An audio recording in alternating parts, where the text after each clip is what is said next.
మీ పిల్లలు ఫారెన్లో చదవాలనేది మీ కల? మీ కలను నిజం చేసే ఏకైక సంస్థ Videsh consults. Welcome to I dream. నేను మీ సురేఖ.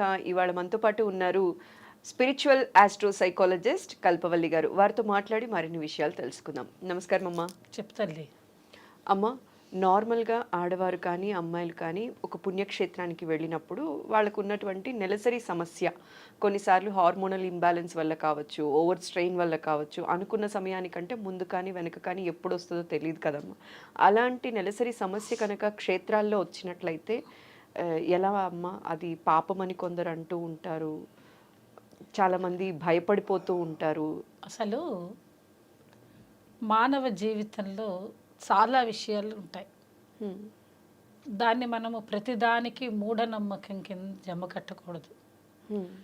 మన వాళ్ళు చేసే పని ఏంటంటే ప్రతిదానికి ఒక మూఢాచారం, ఒక మూఢనమ్మకాన్ని కలిపేస్తారు. దానిలో ఉండేటువంటి వైజ్ఞానికంగా కానీ ధార్మిక వ్యవస్థ కానీ వాటిని సరి అయిన విధానంలో తీసుకోక, తెలుసుకోక ఇబ్బందులు పడుతూ ఉంటారు. మన జీవన వ్యవస్థని, మన జీవన విధానాన్ని సరిగ్గా పెట్టుకోవాల్సిన బాధ్యత మనదే. మనమంతటికి మనమే అన్నీ తెలుసుకోక, మనం పెట్టుకోక వేరే వాళ్ళని, వేరే విధానాలని అనడం తప్పు. మన తప్పు మన దగ్గరే పెట్టుకుని దాన్ని ధర్మం మీదను, మతం మీదను, ఏమీ లేనటువంటి, తెలియనటువంటి, మీకు తెలియనటువంటి, కనిపించినటువంటి దాన్ని భగవంతుడు అనే మాట మీద తోసేయడము, మూఢాచారం అనే ప్రతి విషయాన్ని కొట్టిపారేయడము, ఇలాంటివన్నీ చేయడం వలన ఏవైతే ప్రబలకూడదు అనుకుంటున్నామో అవే ప్రబలుతున్నాయి. ఏదైతే అధర్మం ప్రబలద్దు, ఒక ధర్మం అనేది ఉండాలి అని అనుకుంటే దాన్నే పెంచేస్తున్నారు మీరు, అధర్మాన్ని. రెండవది ఏంటంటే ఒక సాంప్రదాయమైనటువంటి విషయాలని దాన్ని తీసిపారేస్తున్నారు. రెండవది ఏంటంటే కుల మత విచక్షణ అనేది లేకుండా ఏది పడితే అది, ఎలా పడితే అలా మాట్లాడేస్తున్నారు. కానీ వీటన్నిటికీ ముఖ్యంగా మనిషే ఆధారం కదా. మనిషి లేనిదే ఇవన్నీ రావు కదా. అలా ఉన్నప్పుడు, మనిషియే ఆధారంగా ఉన్నప్పుడు, మనిషికి జీవన వ్యవస్థ పుట్టినప్పటి నుంచి కాలం చేసేంత వరకు ఎన్నో విషయాలు జరుగుతూ ఉంటాయి. మరి అంతటి వ్యవస్థకి మళ్ళీ ఒక వైద్య విజ్ఞానం కూడా ఉంది మనకి. అలా ఉన్నప్పుడు శరీర వ్యవస్థ భగవంతుడు సృష్టి చేసినప్పుడే అన్నిటినీ పెట్టాడు. పుట్టినప్పుడు ఇంతే ఉంటుంది. అసలు పుట్టుకకి కారణమైనటువంటిది బిందుమాత్ర స్వరూపం. మనము ఒక చిన్న అణువు, ఒక అండము, పిండము, బ్రహ్మాండంగా మారుతాం మనం. అంటే సృష్టి జరగడానికి గల కారణం అమ్మవారు ఏం చెప్తుంది? ప్రకృతి పురుషుడు కావాలి అని అంటే ఒక క్షేత్రం కావాలి, ఒక బీజం కావాలి. ఇవి రెండు జరిగితేనే మనకి సృష్టి జరుగుతుంది అని చెప్పింది. మరి ఇవన్నీ కూడా అమ్మవారు చెప్పినట్టు విధానంలో చెప్తే, అదే దాన్ని మనం పుట్టిన తర్వాత మన వైద్య విజ్ఞానంతో ఏమిటి ఇది అని కూడా ఉన్నదాన్ని సెర్చ్ చేసి దాన్ని రీసెర్చ్ చేస్తున్నాం. మళ్ళీ రీసెర్చ్ అంటే అర్థం ఏంటి? ఉన్న దానిలో నుంచి వెతుక్కోవడమే. అంటే జ్ఞాన సముపార్జన ఇంకాస్త పెంచుకోవడమే తప్ప అజ్ఞానంలో కిందికి వెళ్ళిపోదామని మాత్రం కాదు. మరి అలా తెలుసుకునేటప్పుడు సృష్టికి మూలమైనటువంటిది ఏమిటి? స్త్రీ. ఈ స్త్రీయే అంటే మరి పురుషుడు కాదా? పురుషుడు కూడా అవసరమే. పురుషుడికి ఉండేటువంటి విధానంతో స్త్రీ యొక్క క్షేత్రంలో ఆ పురుషుడు వేసేటువంటి బీజం వల్ల గర్భం ధరించాలి అని అంటే ఒక సైకిల్ ఏర్పడాలి స్త్రీకి. మరి స్త్రీకి సైకిల్ ఏర్పడుతుంది అని అంటే విజ్ఞానం వాళ్ళని కనుక మనం డాక్టర్ని తీసుకొచ్చి కూర్చోబెడితే ఒక అమ్మాయికి గర్భవతి అవ్వడానికి ఏం కారణం, ఎట్లా ఉండాలి అని అంటే ఎవరు పడితే వాళ్ళు గర్భవతులు కాలేరు కదా. అమ్మాయి 11 నుంచి ఇప్పుడు ఈ రోజుల్లో అయితే 11-12 ఏళ్ళకే రజస్వలు అవుతున్నారు. ఆ తర్వాత మనం 20 ఏళ్ళకి, 22 ఏళ్ళు, 23 ఏళ్ళు అంటే 11 ఏళ్ళకి రజస్వల 12 ఏళ్ళకి అవుతే కరెక్ట్ టైం ఎప్పుడు అవ్వాలి అని అంటే 20 ఏళ్ళకి పెళ్లి చేసేయాలి. ఎక్కువ రోజులు రజస్వలు అయిన తర్వాత అన్ని రోజులు ఉంచకూడదు. ఎందుకని? రజస్వలు అయిపోయిన తర్వాత ప్రతి 14 రోజులకి అండం విడుదలవుతూనే ఉంటుంది. అంటే దానికి ఆకలి దాని వేస్తూనే ఉంటుంది. ఈ విజ్ఞానం ప్రకారంగా మీకు లోపల జరిగేటువంటి విధానం అంతా జరుగుతూనే ఉంటే మనమేం చేస్తున్నాం, ప్రకృతికి ఎదురు ఇస్తున్నాం. 12 ఏళ్ళు 13 ఏళ్ళకి నువ్వు రజస్వలు అయితే 40 ఏళ్ళకి పెళ్లి చేసుకుంటున్నావు అంటే ఈ మధ్యలో అంతా ఎంతో ఇబ్బందులు కలుగుతున్నాయి నీకు. అటువంటి విధానంలో అన్నిటికంటే ఇంపార్టెంట్గా ఉండవలసింది ఏమిటి అని అంటే రజస్వలు అవ్వడమే. రజస్వల కాని వాళ్ళకి గర్భం ధరించలేరు. ప్రతి 14 రోజులకి అండం విడుదలవుతుంది. 28 రోజులకి మళ్ళీ పీరియడ్ స్టార్ట్ అవుతుంది, చంద్రోదయం అవుతుంది. ఎక్కడైతే మీకు అంతరిక్షంలో మీకు చంద్రగ్రహం కనిపిస్తూ ఉంటుందో ఆ ఉపగ్రహం ప్రకారంగా మనకి 28 రోజులు చంద్ర కళలు ఎట్లా ఉంటాయో ప్రతి స్త్రీకి కూడా 28 రోజులకు ఒక సైకిల్ ఉంటుంది. ఇది నీకు తెలిసినటువంటిదే. ఇంత తెలిసినటువంటి విజ్ఞానం తెలిసినటువంటి ఈ స్త్రీమూర్తికి 11 ఏళ్ళు 12 ఏళ్ల నుంచే నువ్వు రజస్వలయ్యి నీకు టైం తెలుస్తూ ఉంటుంది. ప్రతి 28 రోజులకి నీకు సైకిల్ వస్తుందని తెలిసినప్పుడు ఇంకొకళ్ళు చెప్పక్కర్లేదుగా, ఎవ్వరికి తెలియదు నీకు తప్ప. అలా ఉంటే నువ్వు గుడికి వెళ్ళాలంటే నీకు తెలియదా ఏ టైంలో నీకు వస్తుంది అనేది? ఒకటి ప్రశ్న. నువ్వు ప్రశ్నించకుండా నేను చెప్తున్నా, నీకు కొంతమంది గురించి చెప్పటం లేదు, అందరి గురించి చెప్తున్నాను. వస్తుంది అని తెలిసినప్పుడు వెళ్తే తప్పేముంది, నేను వెళ్తానంటే నీ ఇష్టం, ఎవ్వరు అడగరు. దేవుడు వచ్చి చూడడు, అడగడు. గుళ్ళో వాళ్ళు వచ్చి నిన్ను టెస్ట్ చేసి నిన్ను అడగరు, ఎవరు నిన్ను ఆపరు. ఇది ఎవరు నీ పర్సనల్ విషయాన్ని ఎవ్వరూ టచ్ చేయరు. ఎవరు టచ్ చేస్తారు? నీ మనసు టచ్ చేస్తుంది. నీ మనసు నిన్ను టచ్ చేసి నేను వెళ్ళొచ్చా వెళ్ళకూడదా, దర్శనం చేసుకోవచ్చా చేసుకోకూడదా, ఇది పుణ్యక్షేత్రము. మళ్ళీ మీరే అంటున్నారు ఇది పుణ్యక్షేత్రం అని. ఇది ఎక్కడికి వెళ్ళవలసింది గుడి అంటున్నారు మీరే రెండవది, మళ్ళీ దేవుడు అంటున్నారు మీరే మూడవది. అంటే ఇక్కడికి వెళ్ళకూడదు అనే మాట కూడా మీరే అంటున్నారు. ఇంకా మీకు ఇన్ని ప్రశ్నలు మీ దగ్గరే ఉండి మీ జవాబులు మీ దగ్గరే ఉంటే ఇంక ఎదుటి వాళ్ళని ప్రశ్నించడం అవసరమే లేదు. First point. మనకే అన్ని విషయాలు తెలిసినప్పుడు మనం ఎదుటి వాళ్ళని అడగకూడదు. స్త్రీలు ముఖ్యంగా మనం చేయవలసింది, మనకి తెలుసు ఏ సమయంలో మనం అవుతామనేది. ప్రతి 28 రోజులకి మనకి సైకిల్ వస్తుంది అని అంటే ఈ డేట్స్ ఉన్నాయంటే ఒక వారం రోజు, ఎప్పుడు కూడా 4-5 డేస్ ముందు మళ్ళీ మనం వెనక్కి జరుగుతాం. అంటే కనీసం ఒక వారం రోజుల ముందు మనం ఆ క్షేత్రానికి వెళ్ళవలసినటువంటి ప్రదేశానికి ఏదైతే వెళ్తామో అక్కడికి మనం చేయకూడని పని ఆ సమయంలో ఉంటుందో అక్కడికి వెళ్ళకుండా మనం ప్లానింగ్ చేసుకోవాలి. ఫస్ట్ పాయింట్ మీరు అడిగిన దానికి. రెండవది, అనారోగ్య సమస్యలు ఉంటాయి. ఎవరికైనా ఏదైనా ఇబ్బందులు కలిగి హార్మోన్స్ ఇంబ్యాలెన్స్ అంటున్నాం. ఎంత హార్మోన్స్ ఇంబ్యాలెన్స్ ఉన్నా మీకు 28 రోజుల సైకిల్కి ఒక 10 రోజులు ముందర వస్తుంది. అంటే 10 రోజులు అయిపోగానే రావడం. ఇవాళ ఫలానా డేట్ అయిందంటే ఆ డేట్ తర్వాత ఒక 15 డేస్కి మళ్ళీ అయిపోతుంటారు కొంతమంది. అదే మీరు అడిగిన హార్మోన్స్ ఇంబ్యాలెన్స్. ఈ 15 రోజులు అనే మాట నీకు తెలిసిపోతుంది.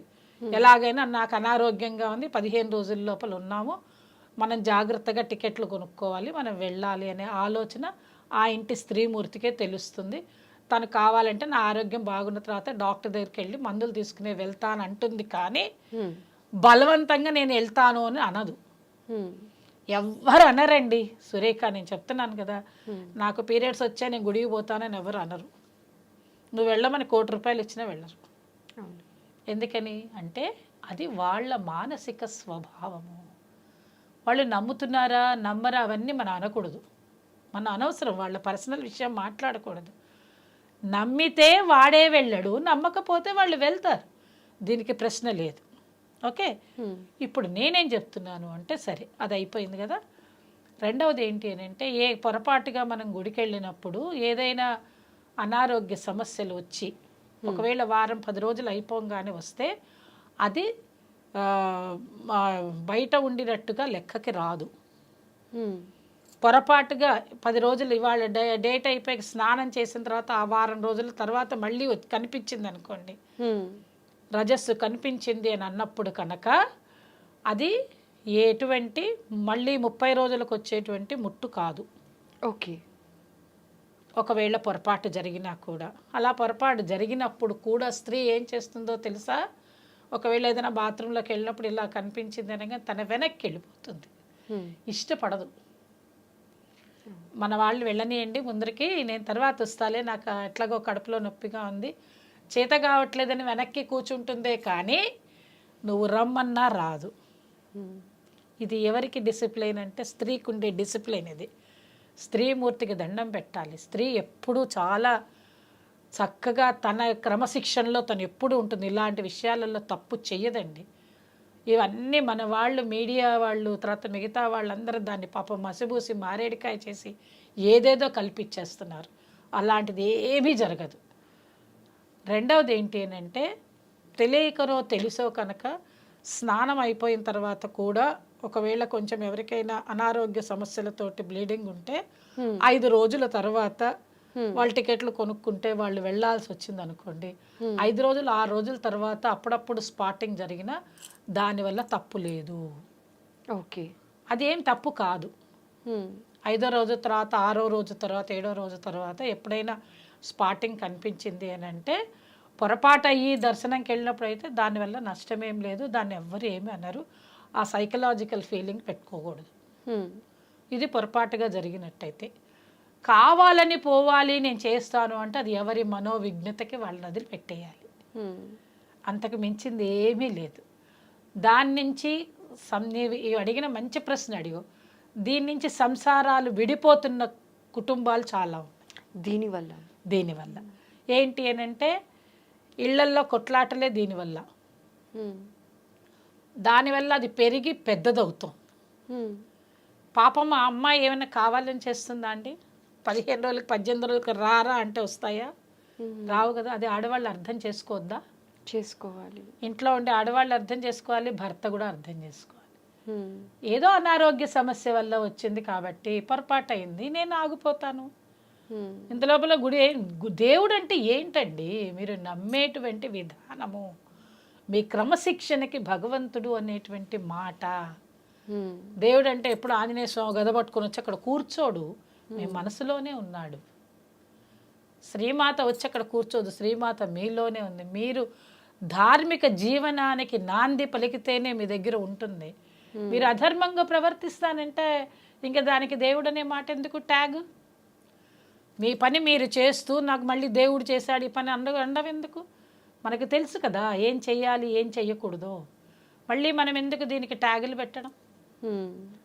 కాబట్టి ధార్మిక జీవనాన్ని ఎప్పుడు కూడా ఎవరు అవలంబిస్తారో ధర్మం తెలుసుకుని ప్రవర్తిస్తే వాడు సవ్యమైన మనిషి.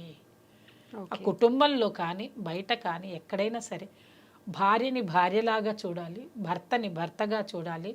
తల్లిదండ్రులు ఎట్లా గౌరవిస్తాం అత్తమామలను అంతే గౌరవించాలి. అత్తమామలు కోడళ్ళని ఎలా గౌరవించాలి అంటే కూతుర్లను ఎలా గౌరవిస్తారో కోడళ్ళని అలాగే గౌరవించాలి. అంటే దీని అర్థం ఏంటి? మనిషితోటి గౌరవప్రదంగా ఉంటూ ఆప్యాయత అనురాగాలతో ఉంటే, అంటే ఇక్కడ పోట్లాడకూడదా అమ్మా, తిట్టకూడదా అమ్మా, నీ వెంటనే నీ మనసు చూస్తే నీ మొహం చూస్తే నాకు అర్థమైపోతుంది.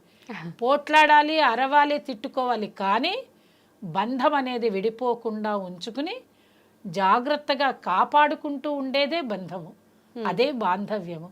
ఈ చిన్న చిన్న విషయాలని పెద్దవిగా చేసి పాపం వాళ్ళు ఆల్రెడీ ఆడపిల్లలు ఎంత బాధపడుతూ ఉంటారో ఆ సమయంలో. ఎందుకంటే శారీరకంగా చాలా బాధ ఉంటుంది వాళ్ళకి.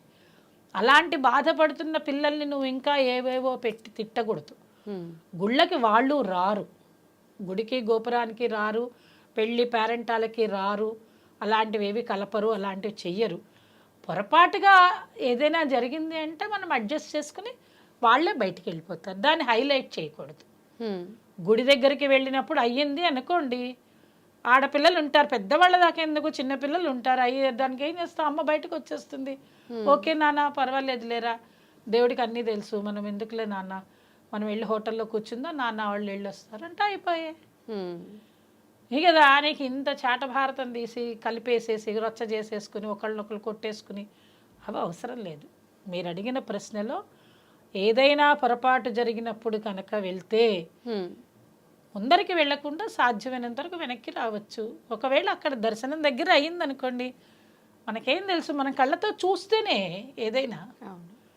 అయ్యింది అని చెప్పాలి. అందుకనే కదా మన సమర్థ పాటల్లో కూడా తల్లి చూసి చెప్పానమ్మా అని మనం పాట పాడతాం సమర్థ పాటల్లో కూడా. తల్లి చూసి చెప్పకపోతే అది కాదు అని అర్థం. హ్మ్. కాబట్టి కంటితో నువ్వు చూసి చెప్పినప్పుడు జరుగుతుంది కాబట్టి నువ్వు దాని గురించి ఎక్కువగా ఆలోచించకూడదు. స్త్రీలందరినీ మనం గౌరవించుకోవాల్సిన బాధ్యత మనకి చాలా ఉంది. ఆడపిల్లల్ని ఎంకరేజ్ చేయాలి, వాళ్ళు అవ్వాలి, వాళ్ళు హ్యాపీగా ఉండాలి, మంచిగా పౌష్టికాహారాన్ని తల్లిదండ్రులు పెట్టాలి, వాళ్ళు కరెక్ట్ వయసుకి అవ్వాలి, కరెక్ట్ వయసుకి పోవాలి. ఆఫ్టర్ మొనోపాజ్ పడే బాధలు ఇన్ని ఉన్నాయి. అది కూడా ఒక టాపిక్ చేసి చెప్తాను నీకు. కాబట్టి మన స్త్రీయే ఒక పెద్ద యంత్రం తల్లి. దాన్ని మనమే తప్పు పట్టుకుంటే ఎట్లా? ఏమీ తప్పు లేదు. పొరపాటు జరిగినా కూడా బయటకు వచ్చేసేసి హ్యాపీగా ఇంటికి వెళ్ళి స్నానాలు చేయొచ్చు. అమ్మ, సందర్భం వచ్చింది కాబట్టి చెప్పు అడుగుతున్నాను. తల్లి. ఇప్పుడు మనకి ఈ నెలసరి సమయంలో 5వ రోజున తలస్నానం తర్వాత 5వ రోజున వ్రతాలు గుళ్ళకి వెళ్ళొచ్చామా, లేకపోతే 6వ రోజు నుంచి వెళ్ళాల్సి ఉంటుంది? 5వ రోజు వెళ్ళొచ్చు. వెళ్ళొచ్చామా? 4వ రోజు సూర్యోదయం అయిపోయిన తర్వాత స్నానం చేసినా తప్పు లేదు. కానీ 5వ రోజు మాత్రం తప్పనిసరిగా సూర్యోదయానికంటే ముందరే తలస్నానం, మారునీళ్ళు అంటాం దాన్ని, ఓకే, తప్పనిసరిగా స్నానం చెయ్యాలి. ఒకవేళ నీకు ఇంకా ఆ రోజు తర్వాత కూడా కొంచెం ఏదైనా స్పాటింగ్ ఉన్నది అని అంటే కొంచెం మీ ఇంట్లో కొట్టిన పసుపులు ఉంటాయి కదా, పసుపు తెలుస్తుంది కదా, ఇంత చిన్న ఉండ తయారు చేసుకుని మింగేస్తే మంచిది. ఎటువంటి దోషాలు ఉండవు. పసుపు మింగినందువల్ల కడుపులో కూడా ఇబ్బందులు ఏమీ రావు. ఓకే, ఏ దోషాలు ఉండవు. దానివల్ల నష్టపోయేది కూడా ఏమీ లేదు. ఇంత తినరు కదండి, మన అన్నంలో వేసుకోమా, కూరల్లో, పప్పుల్లో, పులిహారలో, పచ్చళ్ళల్లో ఇంత పోస్తాం కదా, ఇంత పసుపు ముద్ద చిన్నది. ఇప్పుడు ఇంకా చక్కగా పసుపు కొమ్ములే తెచ్చుకుంటున్నారు జనాలు, ఇళ్లల్లో పాట్స్లో పెంచుకుంటున్నారు కూడా. తెలుసా మీకు ఆ సంగతి? పచ్చి పసుపుని తెచ్చుకుంటున్నారు. కాబట్టి మనం ఏం లేదు, పసుపు తీసుకొచ్చి శుభ్రంగా ఆరబెట్టేసేసి దాన్ని మిక్సీ చేసుకుంటే ఇంత ఉండొస్తుంది, చక్కగా చేసుకొని మింగేయచ్చు. 5వ రోజే వ్రతాలకు వెళ్ళొచ్చు, గుళ్ళకి వెళ్ళొచ్చు, గోపురాలకు వెళ్ళొచ్చు, ఇబ్బంది ఏమీ లేదు. విపరీతంగా అయిపోతుంటే మీరు వెళ్ళలేరు, మీరు మడిగట్టుకోలేరు, మీరు పూజ చేసుకోలేరు, అంతే. అది పెద్ద విషయం కాదు తల్లి. ఓకే అమ్మా, ఇంకేదైనా సందేహాలు ఉంటే నువ్వు అడగచ్చు. అన్ని సందేహాలు సవివరంగా వివరించేశారమ్మా. ఇంకా ఎటువంటి సందేహము లేదు. థ్యాంక్ యూ సో మచ్ అమ్మా. నమస్కారం.